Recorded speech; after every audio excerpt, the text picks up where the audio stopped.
ਧਰਮਕੋਟ ਦੇ ਅਕਾਲੀ ਅਤੇ ਕਾਂਗਰਸੀ ਆਗੂਆਂ ਵਿਚਕਾਰ ਬਿਆਨਬਾਜ਼ੀ ਕਾਰਨ ਚੱਲ ਰਹੀ ਕਸ਼ਮਕਸ਼ ਰੁਕਣ ਦਾ ਨਾਮ ਨਹੀਂ ਲੈ ਰਹੀ। ਇੱਕ ਦੂਸਰੇ ਉੱਪਰ ਜਵਾਬੀ ਹਮਲਿਆਂ ਦਾ ਸਿਲਸਿਲਾ ਲਗਾਤਾਰ ਜਾਰੀ ਹੈ।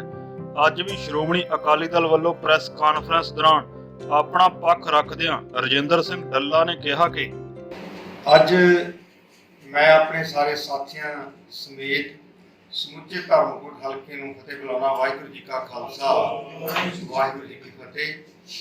ਪਿਛਲੇ ਦਿਨਾਂ ਦੌਰਾਨ ਜੋ ਇੱਥੋਂ ਦੇ ਨਗਰ ਕੌਂਸਲ ਦੇ ਪ੍ਰਧਾਨ ਇੰਦਰਪ੍ਰੀਤ ਸਿੰਘ ਬਾਂਟੀ ਦੇ ਨਾਲ ਕੁਝ ਇੱਕ ਗੱਲਾਂ ਨੂੰ ਲੈ ਕੇ ਬਹਿਸ ਚੱਲ ਰਹੀ ਆ ਜਾਂ ਬਿਆਨਬਾਜ਼ੀ ਚੱਲ ਰਹੀ ਆ, ਉਹਦੇ ਸੰਬੰਧ ਦੇ ਵਿੱਚ ਅਸੀਂ ਅੱਜ ਇਹਨਾਂ ਚੈਨਲਾਂ ਰਾਹੀਂ ਉਸ ਆਪਣੇ ਛੋਟੇ ਵੀਰ ਨੂੰ ਕੱਲ ਕਹੀਆਂ ਹੋਈਆਂ ਗੱਲਾਂ ਦਾ ਜਵਾਬ ਦੇਣਾ ਚਾਹੁੰਦੇ ਹਾਂ।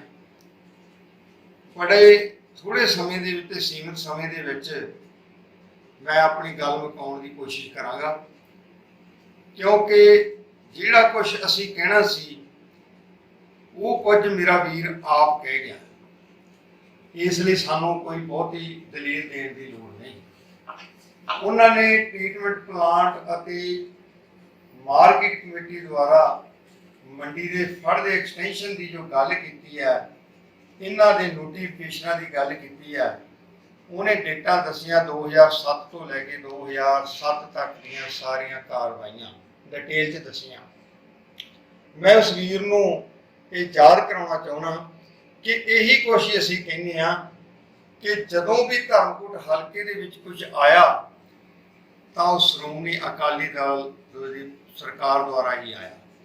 ਇਹ ਗੱਲ ਅਸੀਂ ਕਹਿਣੀ ਚਾਹੁੰਦੇ ਸੀ। ਤੁਹਾਡਾ ਧੰਨਵਾਦ, ਤੁਸੀਂ ਆਪ ਹੀ ਕਹਿ ਦਿੱਤੀ ਕਿ ਨੋਟੀਫਿਕੇਸ਼ਨ ਜਿਹੜੇ ਜਾਰੀ ਹੋਏ ਆ ਉਸ ਸਮੇਂ ਦੇ ਪੰਜਾਬ ਦੀ ਸਿਆਸਤ ਦੇ ਬਾਬਾ ਬੋੜ, ਮੇਰੀ ਬਹੁਤ ਹੀ ਸਤਿਕਾਰਯੋਗ ਸਰਦਾਰ ਪ੍ਰਕਾਸ਼ ਸਿੰਘ ਬਾਦਲ ਮੁੱਖ ਮੰਤਰੀ ਪੰਜਾਬ ਜੀ ਦੀ ਰਹਿਨਮਾਈ ਹੇਠ ਚੱਲ ਰਹੀ ਸਰਕਾਰ ਦੁਆਰਾ ਉਹਨਾਂ ਦੇ ਦਸਤਕਾਂ ਨਾਲ ਨੋਟੀਫਿਕੇਸ਼ਨ ਜਾਰੀ ਹੋਈ। ਨੋਟੀਫਿਕੇਸ਼ਨ ਸਰਕਾਰ ਦੀ ਮਨਜ਼ੂਰੀ ਹੁੰਦੀ ਹੈ।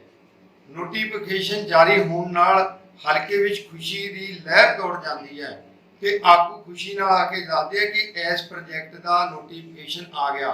ਨੋਟੀਫਿਕੇਸ਼ਨ ਦਾ ਮਤਲਬ ਹੁੰਦਾ ਸਰਕਾਰ ਸਹਿਮਤ ਹੈ ਇਹ ਕੰਮ ਕਰਨ ਲਈ, ਪਰ ਨਾਲ ਹੀ ਜਦੋਂ ਨੋਟੀਫਿਕੇਸ਼ਨ ਜਾਰੀ ਹੋ ਜਾਂਦਾ ਉਸ ਦੀਆਂ ਥੱਲੇ ਵਾਲੀਆਂ ਕਾਰਵਾਈਆਂ, ਉਸ ਦੀ ਥੱਲੇ ਵਾਲੀ ਭੱਜ ਦੌੜ ਉਹ ਮੁੱਖ ਮੰਤਰੀ ਸਾਹਿਬ ਨੇ ਨਹੀਂ ਕਰਨੀ ਹੁੰਦੀ, ਉਹ ਹਲਕੇ ਦੇ ਜ਼ਿੰਮੇਵਾਰ ਉਸ ਸਮੇਂ ਦੇ ਵਿਅਕਤੀਆਂ ਨੇ ਕਰਨੀ ਹੁੰਦੀ ਹੈ। ਫਾਈਲ ਵਿੱਤ ਵਿਭਾਗ ਕੋਲੇ ਜਾਂਦੀ ਆ, ਫਾਈਲ ਵੱਖੋ ਵੱਖਰੀਆਂ ਮਹਿਕਮਿਆਂ ਕੋਲ NOC ਲੈਣ ਲਈ ਜਾਂਦੀ ਹੈ ਤੇ ਉਸ ਸ਼ਹਿਰ ਦਾ ਅਤੇ ਉਸ ਜ਼ਿਲ੍ਹੇ ਦਾ ਜਿਹੜਾ ਪ੍ਰਸ਼ਾਸਨ ਆ ਉਹਨੂੰ ਸਰਗਰਮ ਕਰਨਾ ਪੈਂਦਾ। ਉਹਨੂੰ ਨਾਲ ਲੈ ਕੇ ਚੰਡੀਗੜ੍ਹ ਦੇ ਉੱਚ ਅਧਿਕਾਰੀਆਂ ਨਾਲ ਕੋਰਸਪੋਂਡੈਂਸ ਚੱਲਦੀ ਹੈ। ਇਹ ਸਾਰਾ ਕੁਝ ਮੇਰੇ ਵੀਰ ਦੇ ਕਹਿਣ ਅਨੁਸਾਰ ਉਸ ਸਮੇਂ ਦੇ MLA ਤੇ ਇੱਕ ਉਹਨਾਂ ਨੇ ਜਿਹੜੀ ਨਵੀਂ ਗੱਲ ਦੱਸੀ ਆ ਕਿ MLA ਤੋਂ ਵੱਖਰਾ ਜਿਹੜੇ ਯੋਗ ਅਗਵਾਈ ਕਰ ਰਹੇ ਸੀ ਹਲਕੇ ਦੇ, ਜੋ ਅਗਵਾਈ ਕਰਨ ਦਾ ਨਾਮ ਸਰਦਾਰ ਸੁਰਜੀਤ ਸਿੰਘ ਜੋ ਲੋਗੜ ਸਾਹਿਬ ਜੋ ਮੌਜੂਦਾ MLA ਨੇ ਉਸ ਸਮੇਂ ਹਲਕੇ ਦੀ ਅਗਵਾਈ ਉਹ ਕਰ ਰਹੇ ਸਨ, ਤੇ ਜਿਹੜੇ MLA ਸੀ ਉਹ ਸਰਦਾਰ ਸੀਤਲ ਸਿੰਘ ਸੀ, ਤੇ ਜਿਹੜੇ ਨਗਰ ਕੌਂਸਲ ਦੇ ਪ੍ਰਧਾਨ ਸੀ ਉਹ ਸਾਡੇ ਸਤਿਕਾਰਯੋਗ ਭੈਣ ਜੀ ਇਹਨਾਂ ਦੇ ਧਰਮ ਪਤਨੀ ਸਨ। ਮੈਂ ਇੱਥੇ ਉਸ ਵੀਰ ਨੂੰ ਕਹਿਣਾ ਚਾਹੁੰਦਾ ਕਿ ਤੁਹਾਡੇ 4 ਜਣਿਆਂ ਦੀ ਟੀਮ ਸੀ। ਨੋਟੀਫਿਕੇਸ਼ਨ ਤੋਂ ਬਾਅਦ ਤੁਹਾਡੇ 4 ਜਣਿਆਂ ਤੋਂ ਹੀ ਇਸ ਦੀ ਕੋਈ ਕਾਰਵਾਈ ਨਹੀਂ ਹੋ ਸਕੀ। ਸਰਕਾਰ ਨੇ ਤੁਹਾਨੂੰ ਸਹਿਮਤੀ ਦੇ ਦਿੱਤੀ ਵੀ ਅਸੀਂ ਇਹ ਕੰਮ ਕਰਨ ਲਈ ਤਿਆਰ ਹਾਂ, ਥੱਲੇ ਵਾਲੀਆਂ ਕਾਰਵਾਈਆਂ ਤਾਂ ਤੁਸੀਂ ਕਰਨੀਆਂ ਸੀ। ਤੇ ਉਸ ਵੀਰ ਨੇ ਇੱਕ ਹੋਰ ਵੱਡੀ ਗੱਲ ਕਹਿ ਦਿੱਤੀ ਕਿ ਇਸੇ ਨੋਟੀਫਿਕੇਸ਼ਨ ਦੇ ਆਧਾਰ ਤੇ ਫਿਰ ਜਦੋਂ ਜਥੇਦਾਰ ਜੀ ਮੰਤਰੀ ਬਣ ਕੇ ਆਏ MLA ਬਣੇ ਇੱਥੋਂ, ਫਿਰ ਉਹਨਾਂ ਨੇ ਕਾਰਵਾਈ ਕੀਤੀ, ਵਿਧਾਨ ਸਭਾ ਵਿੱਚ ਉਹਨਾਂ ਨੇ ਇਹ ਕੇਸ ਚੱਕਿਆ ਤੇ ਫਿਰ ਇਸ ਨੋਟੀਫਿਕੇਸ਼ਨ ਤੇ ਕੰਮ ਸ਼ੁਰੂ ਹੋਇਆ।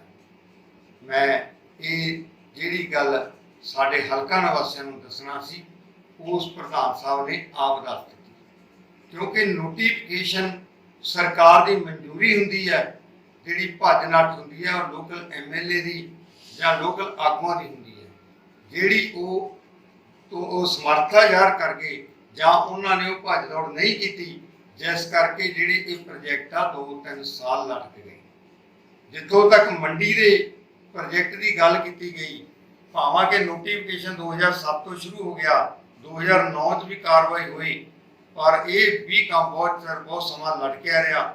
ਇੱਥੇ ਵੱਡੀ ਪੱਧਰ ਤੇ ਜਿਹੜੇ ਦਰਖਤ ਖੜੇ ਸੀ, ਦਰਖਤਾਂ ਦੀ ਮਨਜ਼ੂਰੀ ਜਿਹੜੀ ਦਿੱਲੀ ਤੋਂ ਜੰਗਲਾਤ ਮਹਿਕਮੇ ਨਾਲ ਸੰਬੰਧਿਤ ਐਨਵਾਇਰਨਮੈਂਟ ਡਿਪਾਰਟਮੈਂਟ ਆ ਜਿਹੜਾ ਉਹ ਦਿੰਦਾ, ਉਹ ਬੜੀ ਔਖੀ ਮਨਜ਼ੂਰੀ ਦਿੰਦਾ। ਉਹ 2 ਕੇਸ ਤਾਂ ਮੈਂ ਇਸ ਸਰਕਾਰ ਦੇ ਅਧੀਨ ਦੇਖ ਲਈ, ਇੱਕ ਤਾਂ ਧਰਮਕੋਟ ਦੀ ਦਾਣਾ ਮੰਡੀ ਦਾ, ਦੂਸਰਾ ਜਿਹੜਾ ਲਹਾਰਾ ਤੋਂ ਬਾਈਪਾਸ ਕੱਢਿਆ ਮੋਗੇ ਦਾਣਾ ਮੰਡੀ ਤੱਕ, ਉਹ ਵੀ ਜਥੇਦਾਰ ਸਾਹਿਬ ਨੇ ਜਿਹੜੀ ਉਹਦੀ NOC ਉਤੋਂ ਦਿੱਲੀ ਤੋਂ ਜਾ ਕੇ ਲੈ ਕੇ ਆਇਆ। ਖੁਦ ਉਹਨਾਂ ਨੂੰ ਐਜ ਏ ਮੰਤਰੀ ਉਸ ਦਫ਼ਤਰ 'ਚ ਕਈ ਵਾਰ ਜਾਣਾ ਪਿਆ, ਫਿਰ ਉਹ ਮਨਜ਼ੂਰੀ ਇਸ ਮੰਡੀ ਦੀ ਮਿਲੀ, ਫਿਰ ਹੀ ਉਹ ਮਨਜ਼ੂਰੀ ਦਰਖਤਾਂ ਦੀ ਬਾਈਪਾਸ ਦੀ ਮਿਲੀ। ਇਹ ਤੁਸੀਂ ਜਦੋਂ ਵੀ ਸੰਬੰਧਿਤ ਮਹਿਕਮੇ ਤੋਂ ਪਤਾ ਕਰ ਸਕਦੇ ਆ।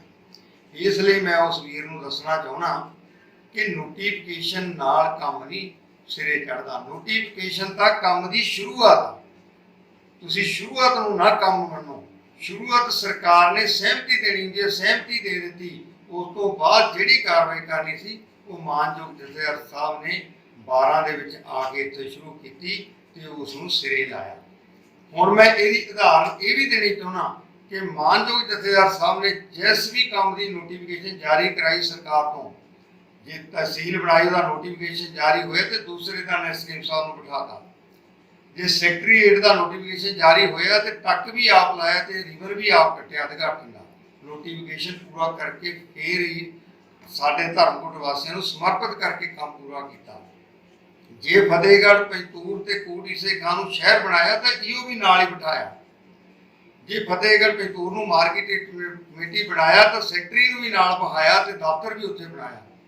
ਜੇ 6 ਸੜਕਾਂ ਦਾ ਨੋਟੀਫਿਕੇਸ਼ਨ ਹੈ ਸੈਂਟਰ ਦੀ ਸਰਕਾਰ ਨੇ ਪ੍ਰਧਾਨ ਮੰਤਰੀ ਯੋਜਨਾ ਦੀ ਪਾਸ ਕੀਤਾ ਤਾਂ ਜਥੇਦਾਰ ਸਾਹਿਬ ਨੇ ਉਸਦਾ ਉਦਘਾਟਨ ਵੀ ਕੀਤਾ ਤੇ ਉਸ ਦੇ ਕੰਮ ਦੇ ਪੂਰਾ ਕਰਕੇ ਉਹਦਾ ਮੰਤਰੀ ਤੋਂ ਉਦਘਾਟਨ, ਉਸ ਸਮੇਂ ਦੇ MP ਤੋਂ ਉਦਘਾਟਨ ਵੀ ਕਰਵਾਏ। ਇਸ ਲਈ ਲੋਗੜ ਪਿੰਡ ਨੂੰ ਜਿਹੜੀ ਚੌੜੀ ਸੜਕ ਜਾਂਦੀ ਹੈ ਉਹ ਵੀ ਜਥੇਦਾਰ ਸਾਹਿਬ ਜੀ ਦਾ ਹੀ ਕੀਤਾ ਹੋਇਆ ਕੰਮ ਹੈ। ਮੈਂ ਇਹ ਆਪ ਜੀ ਨੂੰ ਜਾਣਕਾਰੀ ਦੱਸਣਾ ਚਾਹੁੰਦਾ। ਉਸ ਤੋਂ ਬਿਨਾਂ ਪ੍ਰਧਾਨ ਜੀ ਇੱਕ ਤੁਸੀਂ ਗੱਲ ਹੋਰ ਕਹੀ ਹੈ ਬਈ ਜਿਹੜਾ ਬਲਾਕ ਸੰਮਤੀ ਦੀਆਂ ਚੋਣਾਂ ਦੇ ਦੌਰਾਨ ਤੁਸੀਂ ਲੋਕ ਹਿੱਤਾਂ ਦੀ ਗੱਲ ਕੀਤੀ, ਲੋਕਤੰਤਰ ਪ੍ਰਣਾਲੀ ਨੂੰ ਤੋੜ ਮਰੋੜਨ ਦੀ ਗੱਲ ਕੀਤੀ, ਉਹ ਕਿਸੇ ਤੋਂ ਲੁਕਿਆ ਛਿਪਿਆ ਨਹੀਂ। ਤੁਸੀਂ ਜਿਹੜੀ ਉਦਾਹਰਨ ਦਿੱਤੀ ਆ 13 ਦੀ, ਉਹ ਕੋਈ ਤੁਸੀਂ ਸਾਜ਼ਗਰ ਉਦਾਹਰਨ ਨਹੀਂ ਦਿੱਤੀ। ਇੱਕ ਵੀ ਬੰਦੇ ਨਾਲ ਝਗੜਾ ਨਹੀਂ ਹੋਇਆ, ਇੱਕ ਵੀ ਬੰਦੇ ਦਾ ਰੌਲਾ ਨਹੀਂ ਪਿਆ। ਪੂਰਾ ਹੀ ਜਿਹੜਾ ਨਿਰਵਿਘਨ ਤੇ ਬਿਨਾਂ ਰੌਲਾ ਰੱਪੇ ਤੋਂ ਜਿਹੜੀ 13 ਦੀ ਚੋਣ ਮੰਤਰੀ ਸਾਹਿਬ ਨੇ 12 ਦੀ ਪੂਰੀ ਕਰਵਾਈ ਨਗਰ ਕੌਂਸਲ ਧਰਮਕੋਟ ਦੀ। ਪਰ ਉਸ ਤੋਂ ਬਾਅਦ ਜਿਹੜਾ ਆਪਾਂ ਬਲਾਕ ਸੰਮਤੀ ਦੀਆਂ ਚੋਣਾਂ ਦੇ ਵਿੱਚ ਤੁਸੀਂ ਲੋਕਤੰਤਰ ਨੂੰ ਤੋੜਿਆ ਮਰੋੜਿਆ ਤੇ ਕਾਨੂੰਨ ਆਪਣੇ ਹੱਥ 'ਚ ਲੈਣ ਦੀ ਕੋਸ਼ਿਸ਼ ਕੀਤੀ। ਤੁਹਾਨੂੰ ਵੀ ਪਤਾ ਜਿੰਨੀਆਂ ਵੀ ਇਹ ਛੋਟੀਆਂ ਚੋਣਾਂ ਹੁੰਦੀਆਂ ਲਗਭਗ ਸਰਕਾਰ ਜਿੱਤਦੀ ਆ, ਪਰ ਤੁਸੀਂ ਤਾਂ ਇੰਨੀ ਹੋਸ਼ੀ ਤੇ ਹੌਲੀ ਰਾਜਨੀਤੀ ਤੇ ਆ ਗਏ। ਵਿਰੋਧੀ ਧਿਰਾਂ ਦੀਆਂ ਫਾਈਲਾਂ ਪਾੜੀਆਂ, ਵਿਰੋਧੀ ਧਿਰਾਂ ਨੂੰ ਕਾਗਜ਼ ਦਾਖਲ ਕਰਨ ਤੋਂ ਰੋਕਿਆ ਗਿਆ।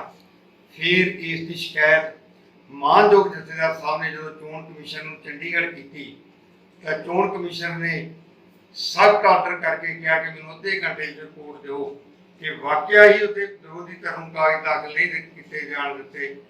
ਤੇ DC ਸਾਹਿਬ ਨੇ ਰਿਪੋਰਟ ਕੀਤੀ। ਚੋਣ ਕਮਿਸ਼ਨ ਨੇ ਹਦਾਇਤ ਕੀਤੀ ਕਿ ਪ੍ਰਸ਼ਾਸਨ ਖੁਦ ਜਾ ਕੇ ਕਾਗਜ਼ ਦਾਖਲ ਕਰਵਾਵੇ।